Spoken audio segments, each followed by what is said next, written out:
Perjanjian Giyanti merupakan peristiwa yang menandai pecahnya Mataram Islam. Awal mula kisah ini bermula dari pertikaian antar keluarga yang disebabkan politik adu domba dari VOC. Konflik saudara tersebut melibatkan susuhunan Pakubuwono II, Pangeran Mangkubumi, dan Raden Mas Said alias Pangeran Sambernyawa.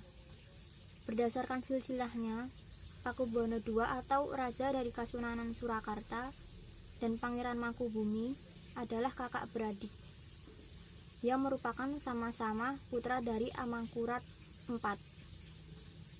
Sedangkan Raden Mas Said merupakan salah satu cucu Amangkurat IV atau lebih tepatnya adalah keponakan dari Pakubuwono II dan Pangeran Mangkubumi. Raden Mas Said sendiri meminta haknya sebagai pewaris tahta Mataram yang diduduki oleh pamannya yakni Pakubuwono II. Alasan utamanya ialah bahwa ayah Raden Mas Said, Pangeran Arya Mangkunegara, merupakan putra sulung dari Amangkurat IV.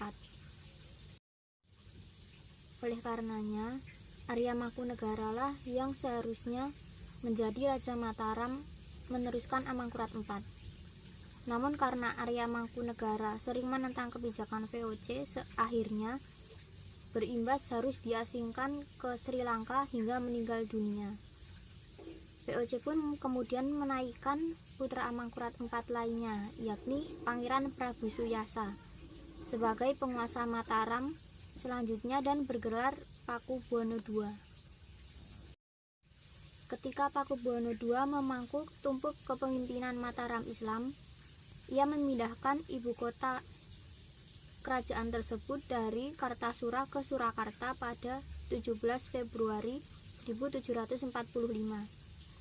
Perpindahan tersebut terjadi akibat Keraton Kartasura hancur akibat adanya pemberontakan yang dipimpin Mas Garendi atau Sunan Kuning pada 1742 dan mengakibatkan istana Mataram Islam di Kartasura rusak. Hal ini semakin memperkuat Raden Mas Said ingin merebut tahta Mataram Islam dari pamannya Pakubuwono II. Karena memiliki tujuan yang sama, akhirnya Raden Mas Said bekerja sama dengan Pangeran Mangkubumi untuk merebut tahta Mataram Islam dari Pakubuwono II yang dibantu oleh VOC. Pada 20 Desember 1749, Pakubuwono II wafat. Kekosongan pemerintahan ini kemudian dimanfaatkan oleh Pangeran Mangkubumi untuk mengangkat dirinya sebagai Raja baru Mataram Islam. Mengetahui hal tersebut, maka VOC tidak mengakui Pangeran Mangkubumi sebagai penguasa dari Mataram. Karena sebelum Pakubuwono II wafat, ia memberikan wewenang pengangkatan Raja baru kepada VOC. Situasi memanas ketika VOC mengangkat putra Pakubuwono II, Raden Mas Suryadi, menjadi Raja Mataram Islam dengan gelar Pakubuwono III.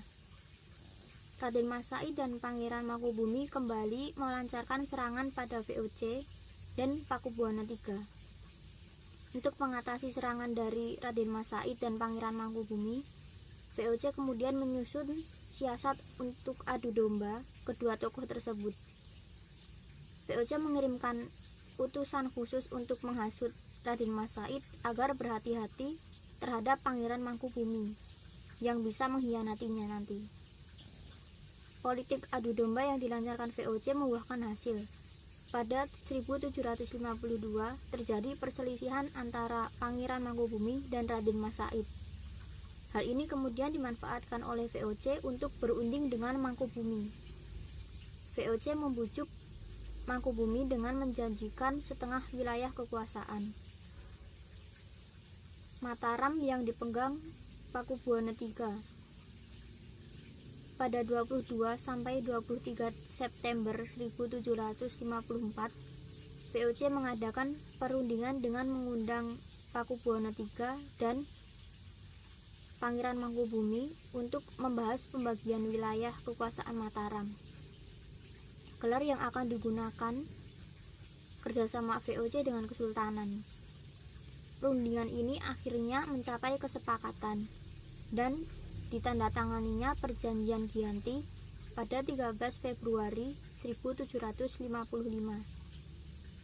yang membagi Kerajaan Mataram Islam menjadi dua bagian, yaitu Kasunanan Surakarta dan Kesultanan Yogyakarta. Setelah Perjanjian Giyanti ditandatangani, maka Pangeran Mangkubumi mendapat setengah wilayah Mataram Islam yang kemudian memunculkan kerajaan baru bernama Kesultanan Ngayogyakarta Hardiningrat. Pangeran Mangkubumi lalu mendeklarasikan sebagai raja dengan gelar Sri Sultan Hamengkubuwono I. Dengan demikian, maka riwayat kerajaan Mataram Islam telah berakhir baik secara de facto maupun de jure. Sebagai wujud nyata di mana telah berlangsungnya kesepakatan atas Perjanjian Giyanti ini, maka dibangunlah monumen Perjanjian Giyanti di Karanganyar, Jawa Tengah. Wujud situs ini berupa batu prasasti dan juga terdapat pohon beringin.